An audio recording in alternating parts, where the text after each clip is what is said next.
छत्तीसगढ़ी गाने देखने के लिए हमारे YouTube चैनल को सब्सक्राइब करें और नए अपडेट्स जानने के लिए बेल आइकन के बटन को क्लिक करें।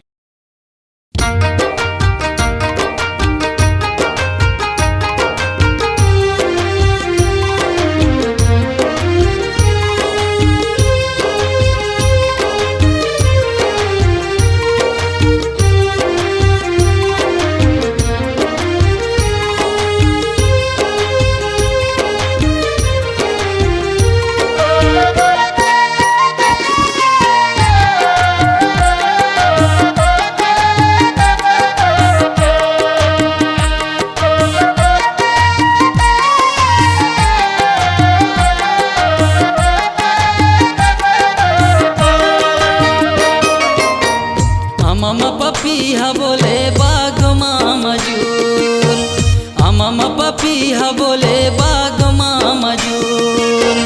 कोली मोला मारे तना आवे तय जरूर गोरी, सुरतया थे तोर आवे जरूर हो आवे जरूर गोरी, सुरतया थे तोर आवे जरूर हो आवे जरूर।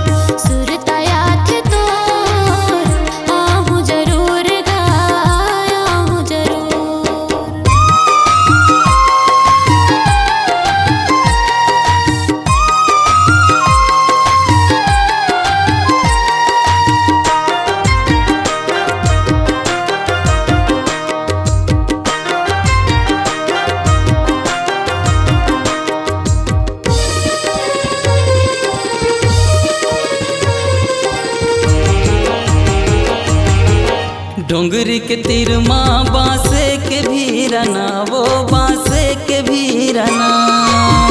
डोंगरी के तीर माँ बांसे के भीरना, वो बांसे के भीरना।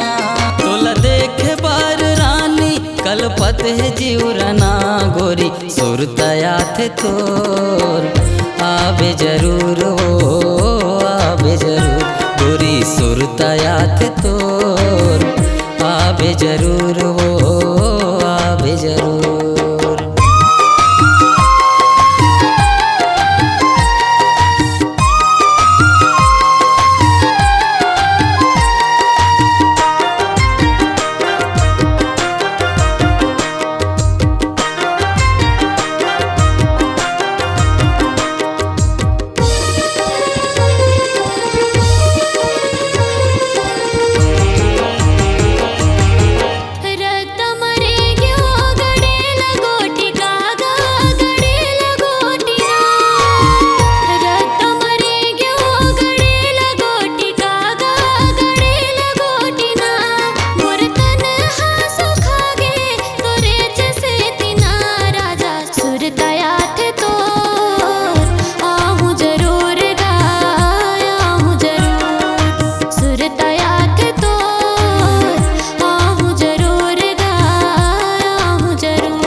ननकन कोल की लगायो भाटका, वो लगायो भाटना। ननकन कोल की लगायो भाटका, वो लगायो भाटना। मोर जिंदगी हाल खागे तोरे चबाटना गोरी, सुरतया थे तोर आवे जरूर हो आवे जरूर गोरी, सुरतया थे तोर आवे जरूर हो आवे जरूर। अमम पपीहा बोले बाग मजूर, अमम पपीहा बोले बाग मजूर। कोयली मोला मारे तना आबे तय जरूर गोरी सुरतया थे तोर आबे जरूर हो आबे जरूर गोरी सुरतया थे तोर आबे जरूर हो आबे जरूर।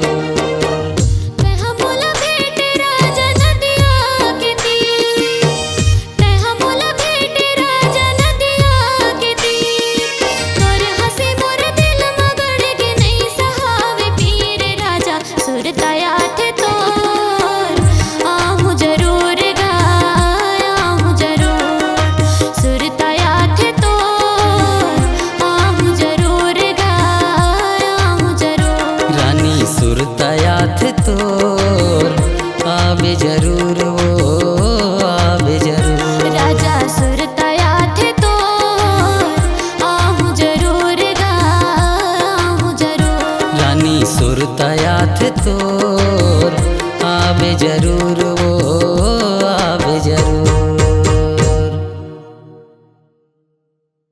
आपकी आवाज ही आपकी पहचान है। यदि आप अपनी आवाज को एक नया आयाम देना चाहते हैं तो चले आइए मल्टी ट्रैक डिजिटल रिकॉर्डिंग के लिए AVM audio video studio Khamtarai Raipur. Mobile number 9301523929 और 7869646201।